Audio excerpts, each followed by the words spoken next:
fade out, right? Something like that. Hey friends, how you doing? Eric Andreas, your Guitar Sage here today for, well, what's today? What are we talking about? Know when and when not to use guitar effects. So over the next 2 days, what we're going to be doing is we're going to be talking about guitar effects, guitar effect orders, order, I should say, what all the different families of effects are, and then we're going to drill down to what the specific effects are. So we got families of effects, for instance, like overdrives and that sort of thing, or dynamic effects or gain effects, we should call them, which would include fuzz and distortion, wah, and that sort of thing. And we'll be drilling down. I'll be showing you in real time. We've got a new camera sitting right here. You can hardly see it. And it doesn't matter. You're going to be able to see all the stuff that we need to see in regards to effects and stuff. I've got it on my Kemper amp today. And we're going to be drilling down and talking all about effects over the next 2 days. Cool. We're going to be keeping it a little bit shorter for these broadcasts, just so we can be doing more for you in other areas, okay? So we're probably not going to go 2 hours, probably going to go an hour today, but we're going to have a quick lesson, then Q&A, both on Facebook and YouTube, right? So you know where to join us for that. So friends, if you're on Facebook, if you're on YouTube, a couple orders of business. First off, download the PDF. Do it right now. It's free. It's in the description of this video. The only thing you got to do is click on it, and bingo, bango, jango, it loads up. If not, you got an old browser. You need to you need to update it. Otherwise, it'll download right away. You'll be able to look at it, and bingo, bango, we're off to the races. Okay. So while you're doing that, and before we go into the PDF, let me tell you something else I want you to do. Please share this video right now. Share it in some way. Facebook, Twitter, YouTube, Instagram, whatever. Just however you can share it, because doing so puts you in the running to win a lifetime membership. Friends, we do this all the time. We give away, well, now at this point, we've literally given away probably close to $1 million. Well, soon we'll be giving away close to $1 million worth of Unstoppable Guitar System products, or just products in general. Definitely. With something we have coming up soon, we're going to be definitely going over that 1 million mark, which is pretty darn cool, pretty darn fun. So you could win today, just share it, okay? So by now, you've downloaded that PDF. So what we're going to do is we're going to talk about it. We're going to look at it right here on the screen here. And there's really not much to this one today, other than I'm going to be talking to you a little bit about guitar effects order, that sort of thing, okay? Oh, you know something? I don't even know if we have that cam set up today, so it's totally fine. Yeah, we don't have that cam set up today. No worries, because you can literally look at this PDF yourself, okay? And really, I just want you to read through it. I've got a couple links for you at the beginning, both to the free program and then the other to the $1 test drive of everything. And basically, my story with effects, let me tell you really quickly, is that I remember all of these iconic songs the first time that I heard them. Crazy Train, Ain't Talking About Love, Purple Haze. I mean, I can tell you a million different songs that I heard, and the first time that I heard them as a kid, even before being a guitar player, but being a musician in my heart, because I think I was exposed to music so much as a kid. My mom was always playing opera or classical or what have you, and I think I was exposed to it so much as a kid that it just became something I was very obsessed with. And then guitar, of course. But I remember hearing these guitars and later on finding out why they sounded the way they sounded, and 99% of the time there was something to do with guitar effects that made that sound so unique and so fantastic. Yes, it had a great guitar player behind it, playing through a great guitar, playing through a great amp, playing a great song, but without those guitar effects, you'd be missing a whole lot, okay? So we're going to be talking about that today. Just for instance, right there, every breath you take, that has like 3 or 4 different effects going on all at once. And you may not realize it, but they're subtle. But without them, you would say, that doesn't sound right, okay? So that's what we're going to be talking about today. These things that you may not hear, I'm going to show them to you, right? Like a sommelier would say, to somebody who didn't know wine, right? They would say, hey, can you smell this, or can you taste the oak in this wine, or can you taste the whatever, blueberries or whatever. There's not blueberry or oak in it, but nonetheless, they would say, you can sense this stuff through the the different, I forgot what they're called, tannins. But nonetheless, they excite the nose and they have certain smells. Well, in the same way, our ears hear different things. And it hears, you may hear a pitch of a guitar, right? You may hear this. You may say, oh, that's an E, okay? And other people are like, okay, that's a Stratocaster playing an E, a low E string on the 4th position pickup, but I can also hear some flanger in there, and I can hear some reverb, and I can hear some delay, that sort of thing. So there's many other layers to this. And if you're not clued into it, which sometimes takes somebody saying, hey, look at this picture, check out what the artist did here, and you go, oh, wow, look at that, I can see it now. Sometimes it takes someone to point that stuff out, and then you can see it, okay? Nothing wrong with that.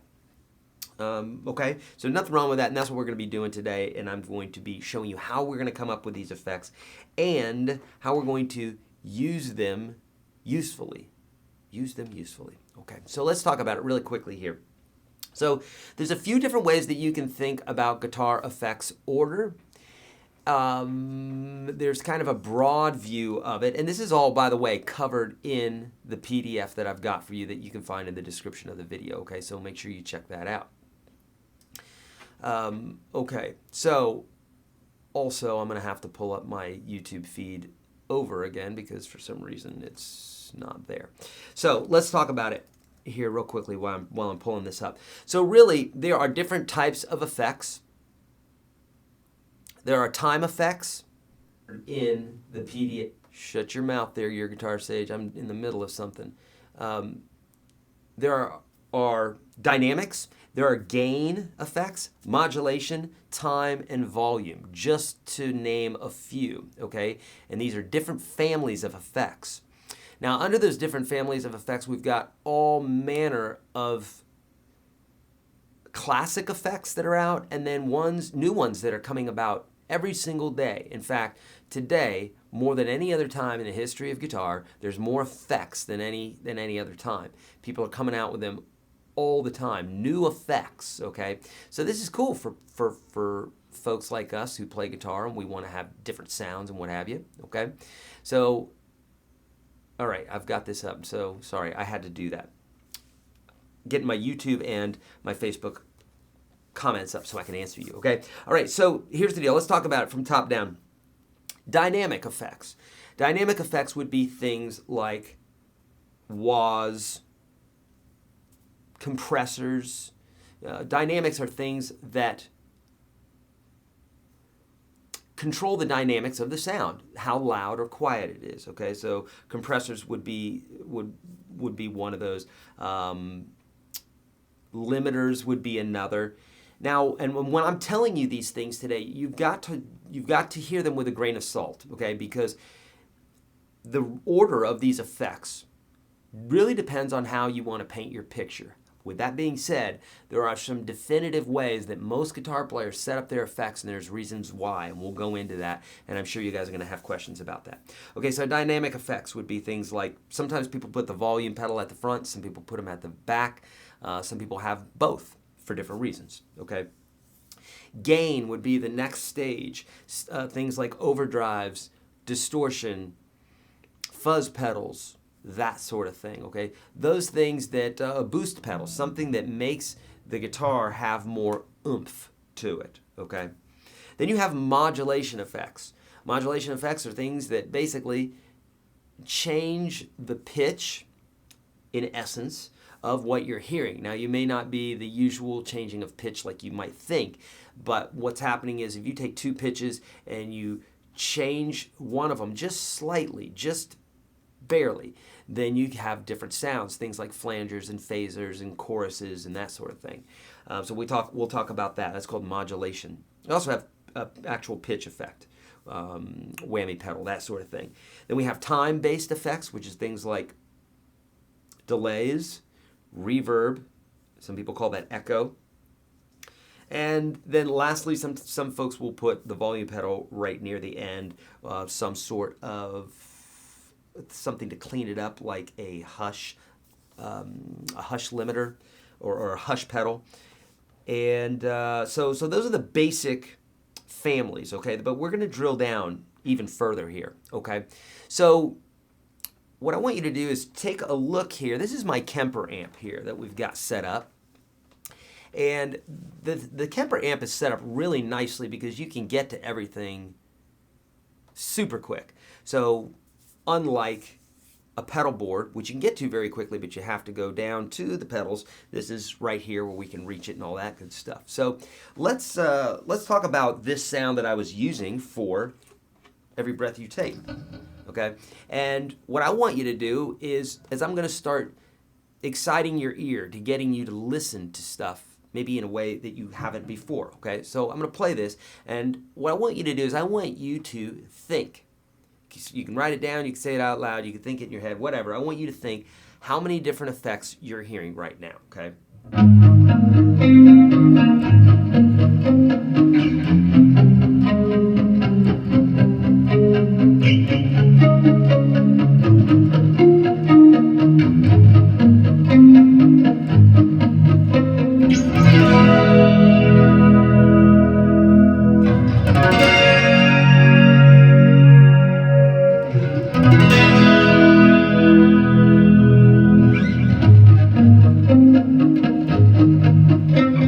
I'm going to give you a clue.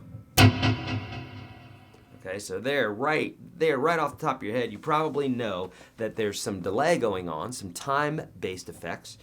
Time-based effects would be things like delays, echo, when you hit something, and we have something based on time. Okay, so we have two different things going on here. If we were to let's just take out the delay for a minute, and we're going to take out the modulation now. Okay, so now, really what we have is we've got something called reverb. You hear that? You hear the initial hit, and then it fades out as if I'm in this giant hall, right? Creates a great sound. If I didn't have that sound, it would sound very boring. And I still have effects on there, all sorts of effects going on. If I take off even more effects, this would make it really boring. Wow, listen to that, right? So you can hear where these effects really do make a difference, okay? So what you have here first is reverb. Actually, let's say that again. Okay, that's reverb. This is what's called delay. Okay, one can describe in many, many pages or many, many paragraphs what an effect should sound like, okay, to get you an idea. That's like telling you about the taste of chocolate. Or I could hand you a piece of chocolate and you can go, oh yeah, I like this. Or, no, I don't like this, okay? So that's delay right there. Now this also has just a little bit of what's called chorus, okay? Now I'm going to play a little bit and then I'm going to engage the pedal because this one's not as obvious.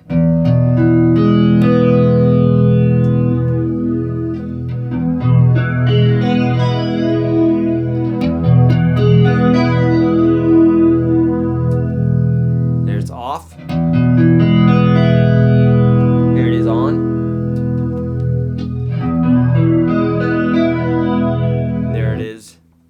Was off and now it's on. I obviously have something plugged in here as well on this X. Oh, I tell you what that is. That's a doubling effect that I put in there, basically to make it sound like two guitars.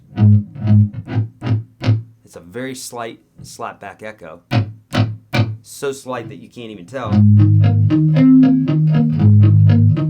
But it thickens up the guitar sound because Andy Summers plays that with two guitar parts. So here's the one. If I engage this, you can hear it's a bigger sound. So we have some volume increase there too, but we also have a second signal that's slightly behind the other, which makes it sound slightly out of time. And if it's slightly out of time, your ear's fine with that. It's like, okay, cool, there's two guitar players playing. Instead of it being, oh, hey, that other guitar player's playing off time, okay? So now, that is one example there, okay? We could do another one here.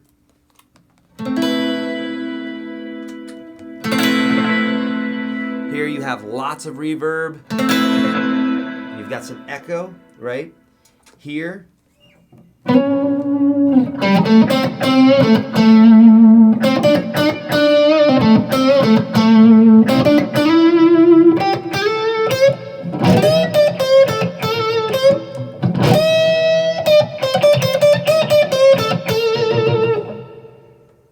Reverb, right? A little bit of overdrive.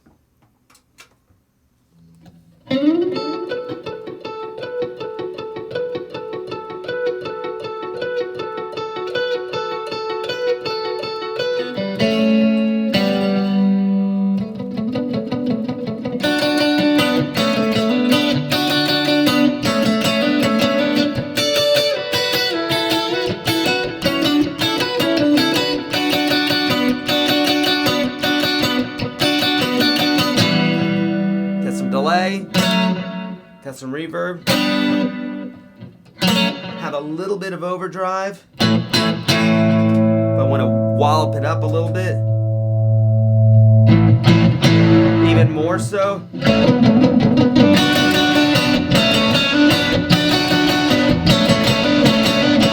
Now when I do this, I want you to check out the gain here, okay? I'm going to click this pedal here. You're going to see this the lights here go down a little bit. See, so what I did just now is I changed the gain. So right here is I'm just kind of showing you like a 30,000 foot view of how I'm using these, okay? If I hit this pedal,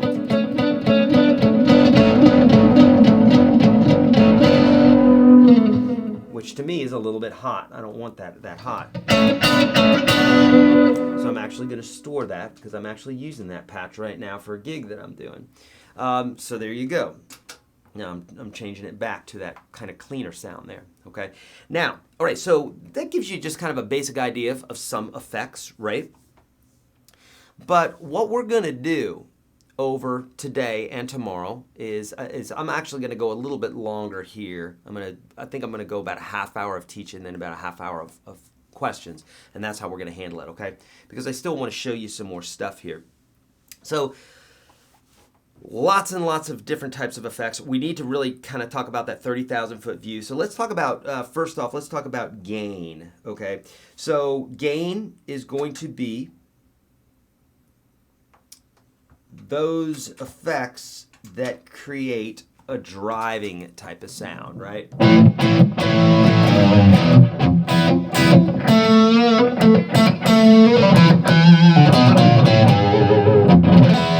Okay. Now, if we were to, let's get something nice and clean here. Okay, now if we wanted to bring in some drive, okay, let's do this. What we're going to do is we're going to pick something. And some of these aren't going to make any sense to you, but I can give you a kind of an idea as to what kind of sound we might get from them. This is called mouse here. You can see I can pick different effects with this crazy machine I've got here. So right here,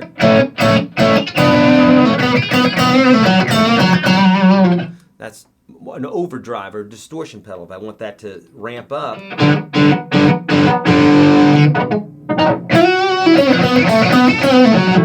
can do that. That's kind of crazy, right? We can pull up things like, you know, fuzz. So we're going to turn this down just a little bit. Yeah.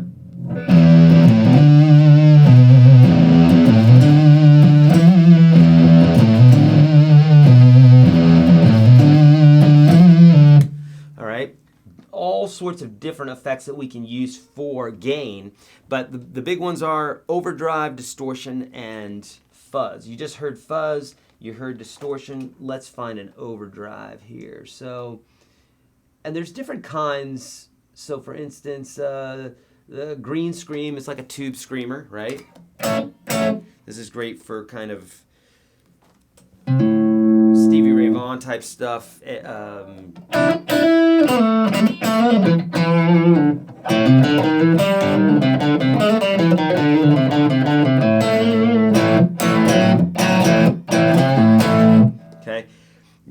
that's more of a natural type of sound. Okay, so that's what we're talking about. We're talking about gain. When we're talking about dynamics, I wonder if this is even one that I should bring in, because you're just probably not going to hear it too. You're probably not going to hear it too much on this. I'll tell you what. We're going to skip that one for right now. I may come back to it. But dynamic effects, again, would be things like compressors and limiters. If I were to go through all the inner workings of a compressor and a limiter here for you, you're probably not going to hear too much of a difference. Okay, I'm going to have to come up with something really quite, something that has some space to it that you can actually hear the difference between not having a compressor and having a compressor, because it's a more subtle type of thing. Let's talk about modulation here for a moment, okay?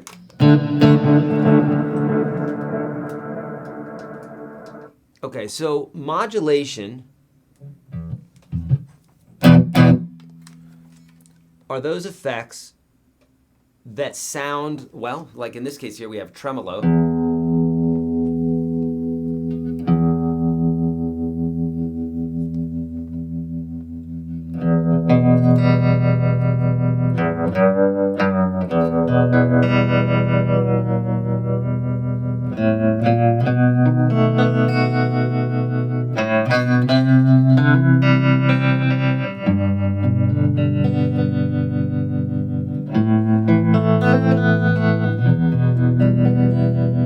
So that's tremolo, and what that's doing is that's changing the volume. Well, we do some different things with tremolo, but in this case here, this is a volume fluctuation. You can do things with pitch as well, but volume is usually what's involved in regards to tremolos. Let's pull up another classic. Let's see. Flangers are quite common. Choruses, so this is what, your basic, let's get a vintage chorus here. This is used a lot in the 80s.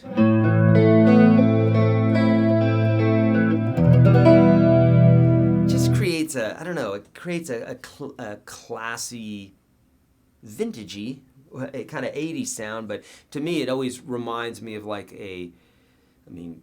lots of studio guitar players were using this back in the 80s, so it reminds me of that kind of sound. Okay, so a chorus is a more subtle flanger. There's a compressor. We should probably take a look at that in a minute here. I think this is this is in alpha order. Sure it is. Let's take a look at a flanger.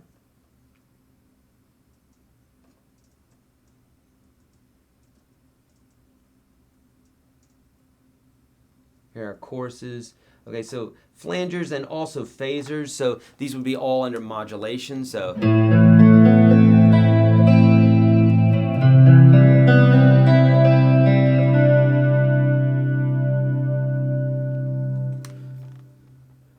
you can hear that there's, flangers are usually a little bit more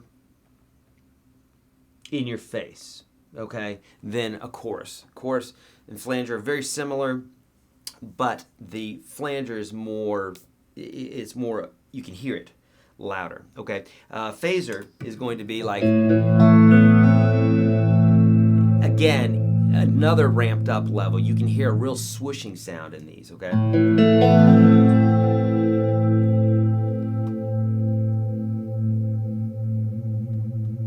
changing the rate there, the speed.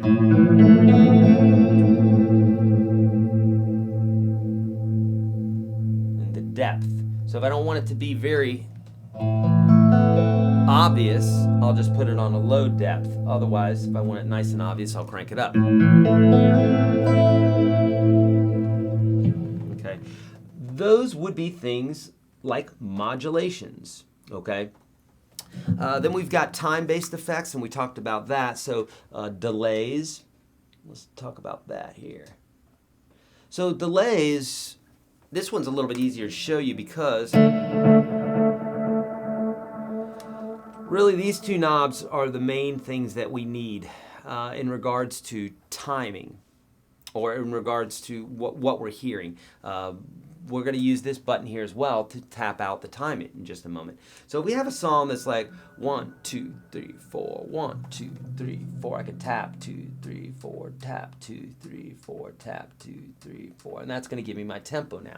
So now 1, 2, 3, 4, 1, 2, 3, 4, 1, 2, 3. If I wanted half that, I would tap it half as much, or at half speed. So when it comes to delay, you know, we have an original signal usually, followed by however many cycles we want after that. That's controlled by the feedback. So right here, if I crank that up,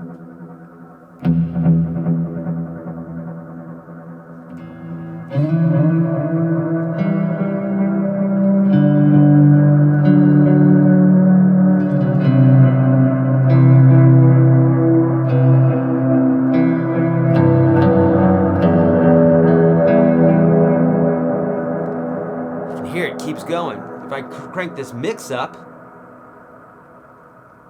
with literally, I crank the feedback all the way down, then I can get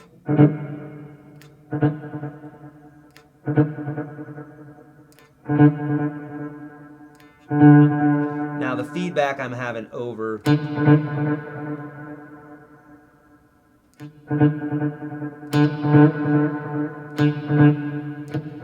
so I can literally have one echo that's very loud. In fact, it's louder than the original. I don't like that. Okay, so you can do different stuff with that.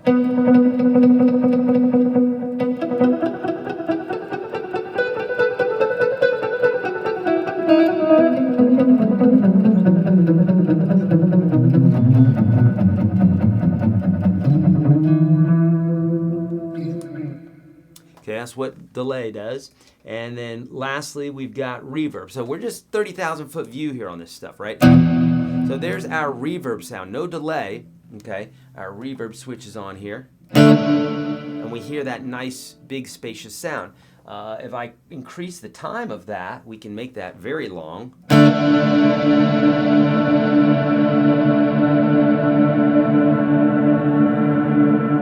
Like we're out in space, right? And this can be used for some fun stuff if you wanted to do like so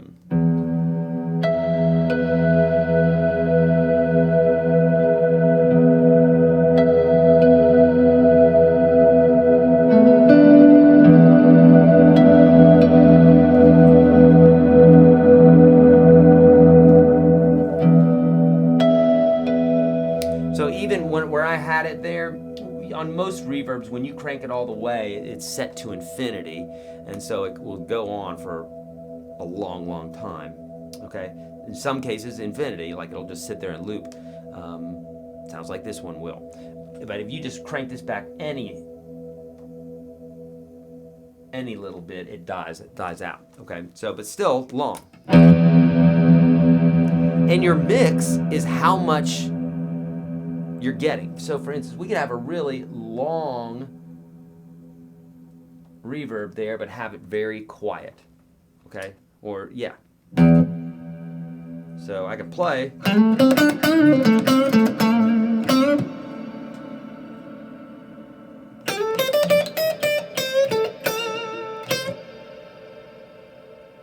And if we changed those two, and now we made the reverb time real short, but we cranked up the mix.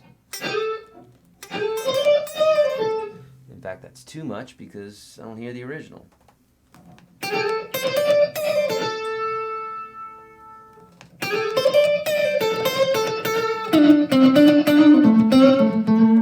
Okay, so you can see there's many, many, many different things that we can do with these effects, right? Many. And that's what we're going to be exploring in your questions, because I know a lot of these questions are going to be based around this today. And then tomorrow we're going to be continuing this look, because really, effects are great, but we need to learn when to use them and when not to use them. Because like most people, when you get effects in the first time you get effects is you overuse them. This is true for anybody that gets effects, because you're like, this sounds so cool, and you start using that paintbrush all the time, right? Just like a new artist, you're using that paintbrush all the time. It's my new tool. And then what happens is you get a little carried away, and it sounds really affected, because it is. So later on, you learn to be more artistic with it, because you can use them as a crutch, or you can use them to create beautiful sounds, okay? So those are the sorts of things that we're going to be addressing over the next 2 days. So I'm saying that's a good kind of brief overview, like real school, real world scenario of effects, okay?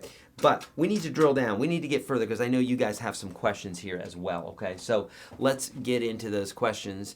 And today we're gonna start on Facebook, and then we're gonna get to those questions on YouTube, okay? And for those brothers and sisters in Florida, our thoughts, our prayers, and all that are with you, okay? All right, so let's get into it. Questions on Facebook. I'm looking for those with a question mark too, by the way. Why?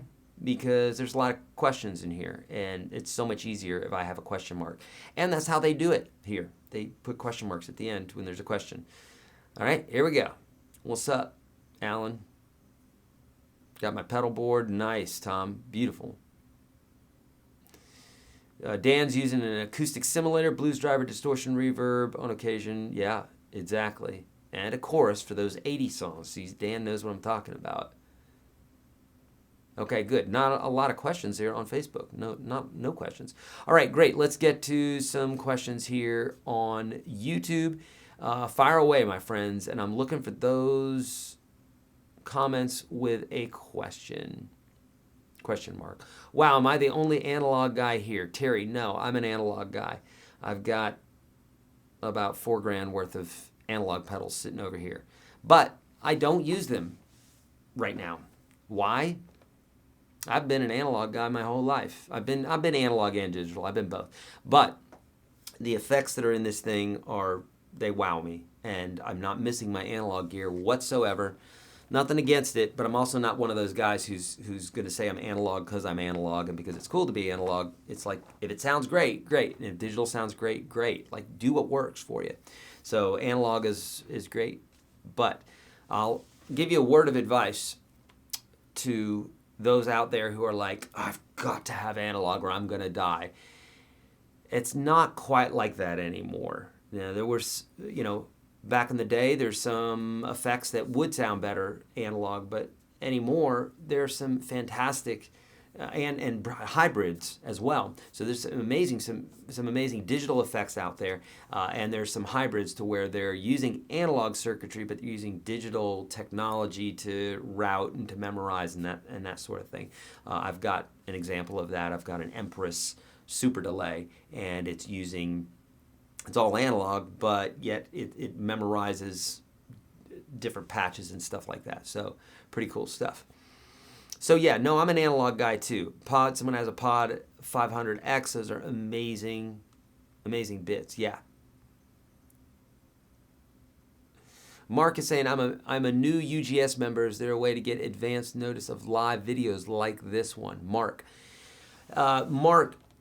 we almost always go live on Wednesdays and Thursdays. So just mark your calendar. We usually will have some sort of event. So if you're liking the Facebook page, if you're on my social media, then yes, that's how we let everybody know. Social media, Twitter, Instagram, Facebook, all those different places, for sure. What's the difference between overdrive and distortion? Mystic is saying. Mystic. Technically, I don't think there is a difference. I could be wrong, but my understanding of overdrive and distortion, the way it works from a technical level, is that it does the same thing. And what it's doing is it's saturating or overdriving. It's turning up it's turning up your signal to the extent where it's breaking up. Okay. Now, with that being said, overdrive is the gentleman's way of saying distortion. whereas distortion is the heavy metal guy's way of saying overdrive. Technically, most overdrives that you run into are more subtle, and distortions are typically more over the top. Okay, so if you have an overdrive pedal, it's going to warm up. It's going to get a little bit, a little bit bitey, but it's not going to be crazy. It's not going to sound like Eddie Van Halen. Okay, so that's typically the difference between the two, but theoretically, we're really talking about the same thing,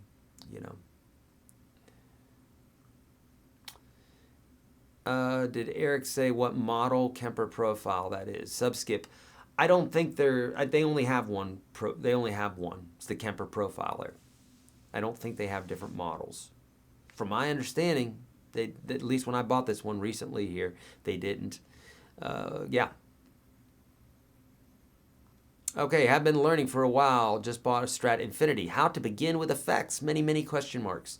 You're in the right place, my friend.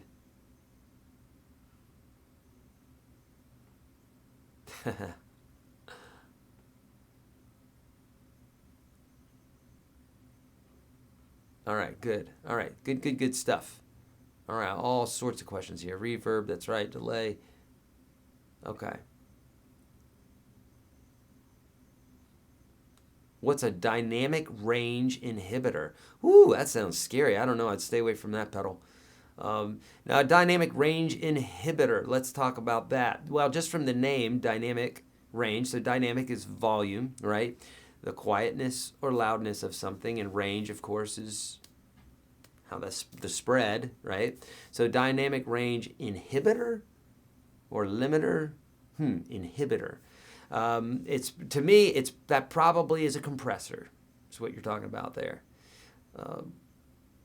Dynamic range inhibitors, yeah. I think that's probably what's known as a compressor. It's because technically that's what it's doing, is it's taking the dynamic range and it's inhibiting it. It's limiting it is what it's doing, also known as a limiter. Okay? All right. Good evening, fellow pickers and grinners. Islamabad in the house. I'm acoustical bass and now very little guitar. Why am I here? Nancy, you're here because this is where the fun is. This is where we're learning stuff, okay? So you're in the right place. Don't go anywhere, Nancy. I've seen you around here a lot. I like you. All right. Going to the top of the thread here. Okay, nothing to the top. So I'm back down to the bottom. Okay, so let's talk about, here we go. All right, lots of new questions here. Oh my goodness. Okay.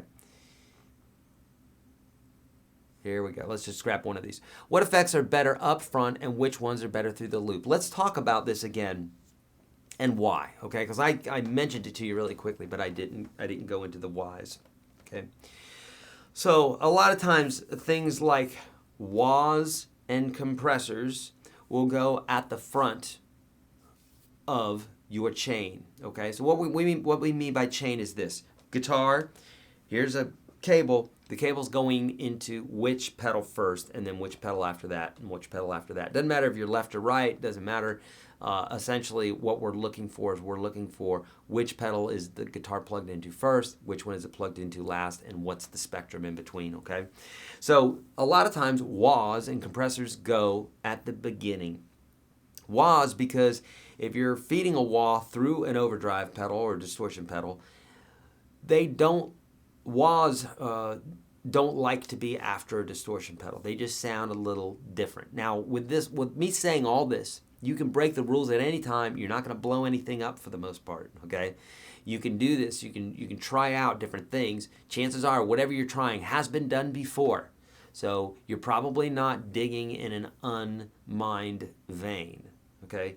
So, but with that being said, experiment and have fun with it. But I guess what I'm telling you is the reason that this order that I'm telling you today has stuck for so long is because it pretty much works like 99% of the time. You can change it up. You may have a real specific sound, but the other sounds are not going to sound good, okay, like you're used to them sounding. So typically you put a wah before the overdrive. Overdrive wants that. The wah wants that because if you put the wah after the overdrive, it makes the wah sound real funky, okay? Compressors also, you got to think about this for a minute, is if you're feeding a compressor into an overdrive or distortion pedal, which is rare. You typically don't do that because the overdrive or distortion compresses the sound anyhow. That's how they're getting that overdriven sound, is they're smashing everything up. And in that case, you're typically not putting a compressor in front of an overdrive. It's usually either one or the other, but in regards to the rest of the effects, the compressor should go at the beginning, okay? Dynamics and gain in the beginning. Compression. So let's talk about compression really quickly. What compressors do essentially is they take any volume that goes over a certain limit and it brings it back down below that limit. And you determine what that limit is, okay? So let's say you're playing some funk guitar and some of the spikes are hitting up here and some of them are hitting down here. You can see this on a wave, a graph, or you can just hear it. You can go, that was really loud. So some of them are spiked and some of them are down here. What a compressor does is it limits everything to a certain area, won't go past that. And most compressors will also bring things up. So if they're too quiet, it'll bring it up as well. So it'll keep it in a range. So normally if the range is like this, there's some quiet parts and there's some really loud parts, it brings it into an area that's more palatable to the ear. If you say right now, God, I don't want that, that's going to take away from my expression. Okay, great. But FYI, everything that you're listening to is compressed. Right now, what you're listening to is compressed. Everything on YouTube is compressed. Everything on TV is compressed. Everything on the radio is compressed. It's all compressed because if not, you'd be constantly grabbing your dial and turning it up or down because of the way snare drums and the way real instruments sound is you have to compress them. If not, a real snare drum next to your ear would be so loud, right? So you have to smash them. So that's what compression does. Limiters typically just take off the top, okay, and don't do anything about the bottom. Overdrives and distortions, we talked about that. Equalizers are those things that basically you can turn the volume up or down of certain frequencies. So, for instance, if we were listening to an orchestra and we had the double basses down here doing their thing, right? And we had the piccolos way up here.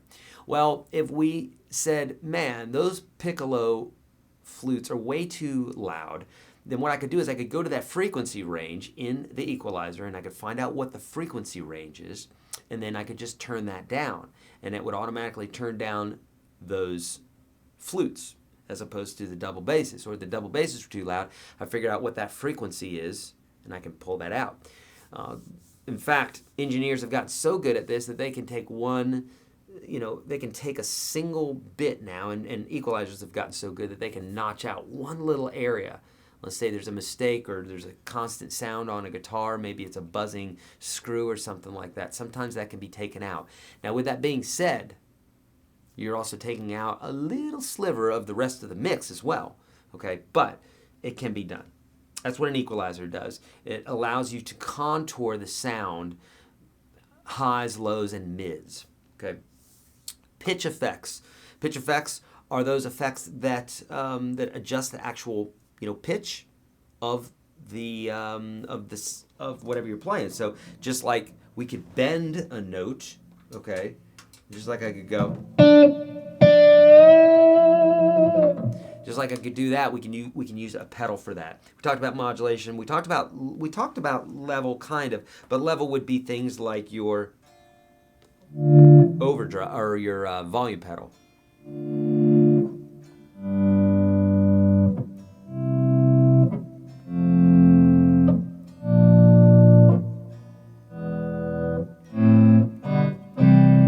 Okay, I'm doing that with a pedal. Okay, I could also do that right here.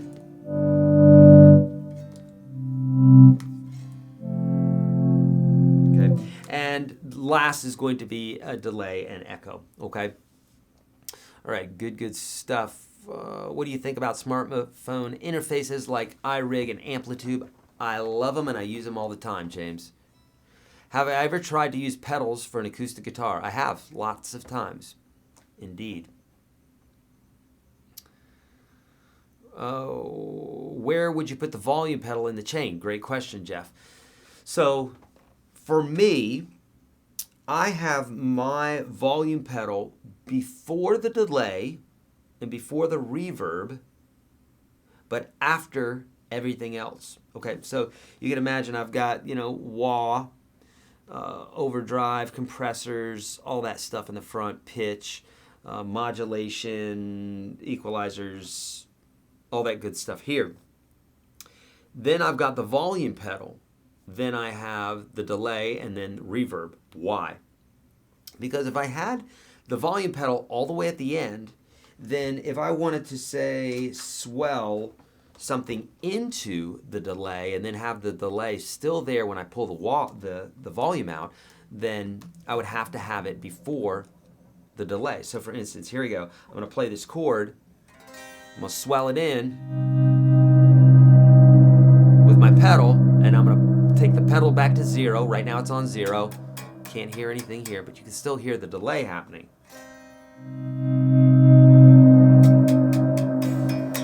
Nothing, right?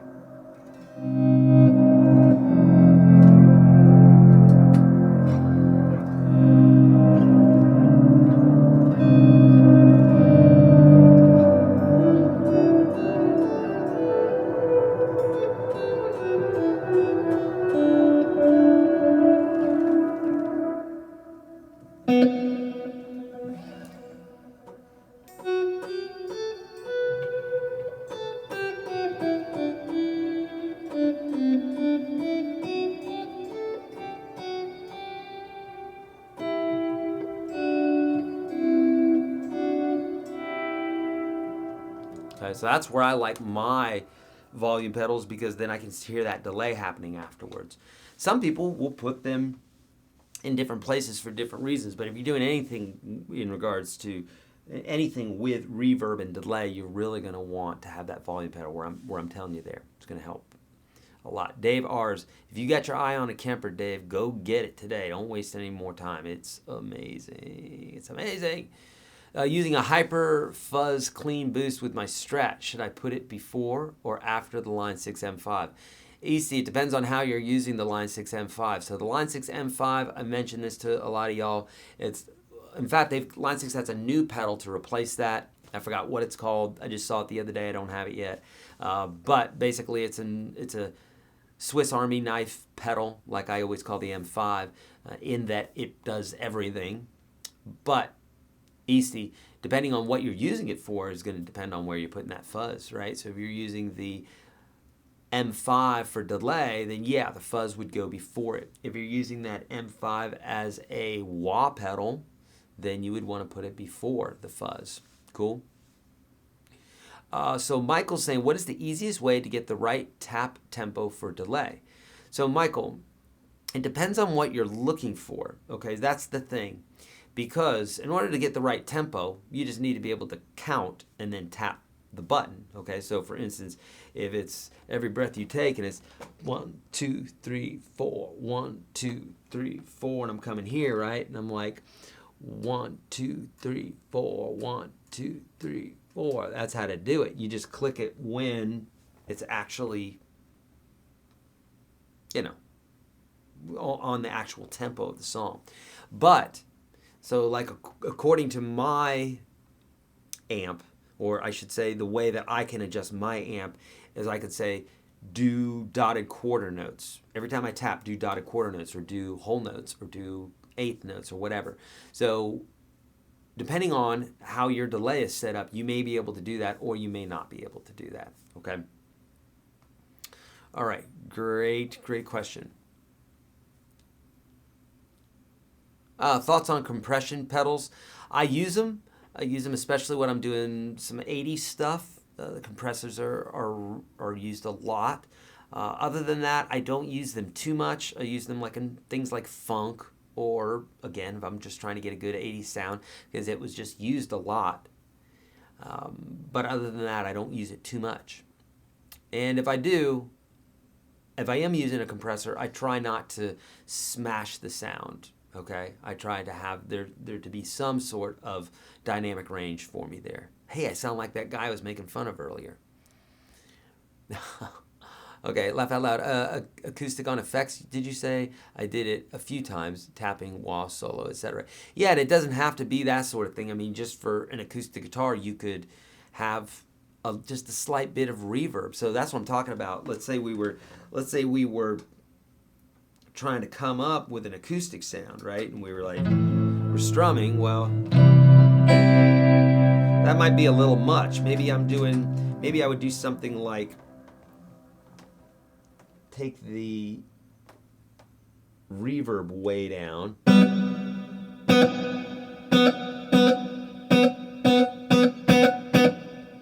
And then maybe I'd put the delay on and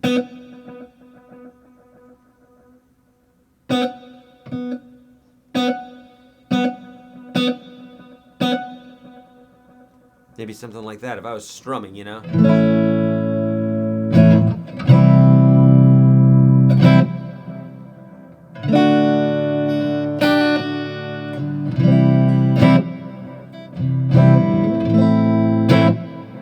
You know, that's what I would do on an acoustic. I would just do something more subtle. And also, I would probably do things that were more related to the acoustic guitar as opposed to the electric. So, I mean, yeah, electric. So I'm not going to have overdrives and wah pedal and stuff like that. Not to say that you can't do that, but, you know, those typically don't complement each other really well, you know. Nancy's saying, can you demo on acoustic? I don't see why I would want all these sounds. Nancy, you may not want all these sounds. You may not at all. But like, for example, just there, if I was going to be playing acoustic guitar, I probably wouldn't have all those effects on there, you know. But I've seen players do this as well, like one-man shows where it's one dude up there with a guitar and he's trying to cover a lot of different things. And maybe it's a classic lick, you know, from some song, and he wants it to sound just like it did, you know, back in the day, and he only has an acoustic guitar, so he may use the effect for that one part, and then for the rest of the song, he's just doing, you know, normal acoustic guitar or something like that. So it can be done, and it may, Nancy, it may not be your cup of tea for sure. That's okay. Oh yeah, I've always loved Michael Landau. Do you know what his time setup was? What his time setup was? I'm not sure what you mean by that. Like setting up his gear? I don't. If you mean by his delay, I can guarantee you it was different for every song because you don't just set it. But yeah, Michael Landau is amazing studio guitar player. Eric, what comes first, the tune, melody, riff, or the effects? Do you know the effects you want first, or do you play around until you find the sound that floats your boat? Matthew, for me, it really just depends. It totally depends on what I'm looking for. So sometimes I'll find an effect that I'm like, God, I love that sound, and I'll just sit there and noodle, you know, like someone would whittle with wood until I came up with something that I'm like, oh, that works with that great. And then I may write a tune around it. But usually not. Usually the tune is written first. But anything is available to you. You know, don't box yourself in. Steve is saying, which looper do I use? I use the TC Electronic Ditto pedal, but in this case here, for the Kemper, it has a built-in looper. What's a good entry-level looper is the TC Electronic Ditto. It's a great one, and it's affordable. It's maybe $100.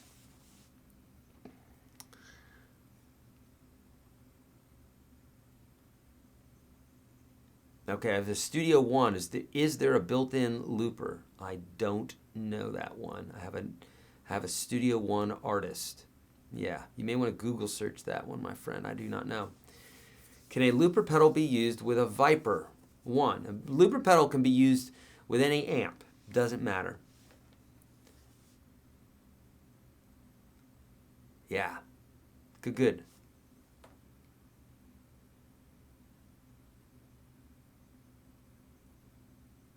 Okay, yep. All right, good. Yeah, now also too, these effects are going to be the same in a digital audio workstation, right? So a reverb is reverb, whether it's on your pedal board or it's in an audio workstation. So if you get to know these effects, then when you're in Pro Tools or you're in GarageBand or something like that, you're going to have that same wherewithal to know this stuff, okay? All right, great.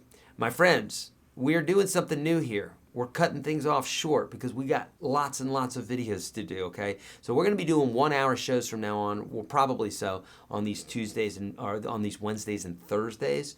So typically I'm going to be teaching about 15 minutes to a half hour, and then I'm going to be taking your questions. But just really quickly, just to make sure, I'm going to head back over to YouTube or to Facebook and make sure we don't have any questions there, which I do not see any. I'm going to refresh the page here really quickly. Stay with me. Okay.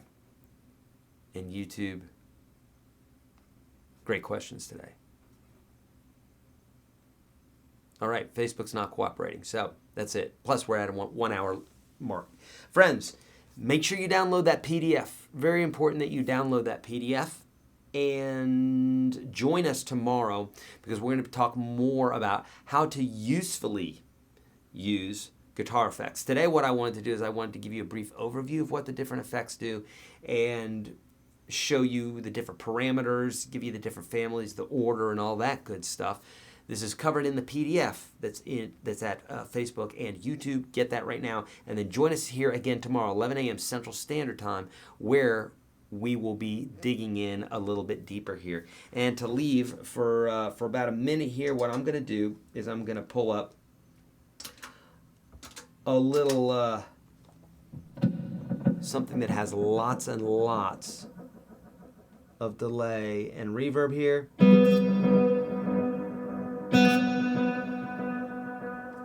And we'll close the show with this right here, right, my friends?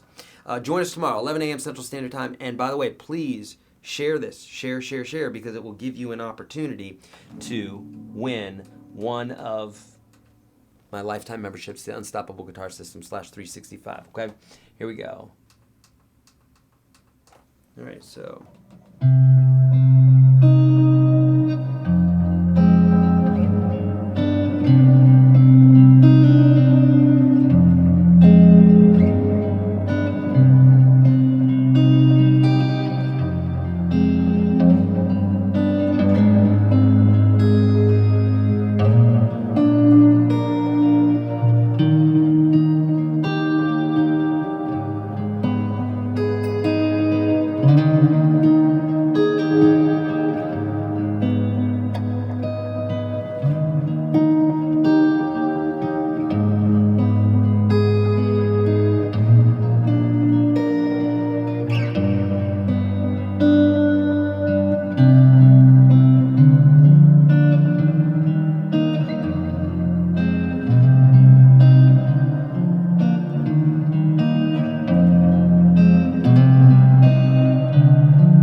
All right, my friends, I'll see you tomorrow, 11 a.m. Central Standard Time.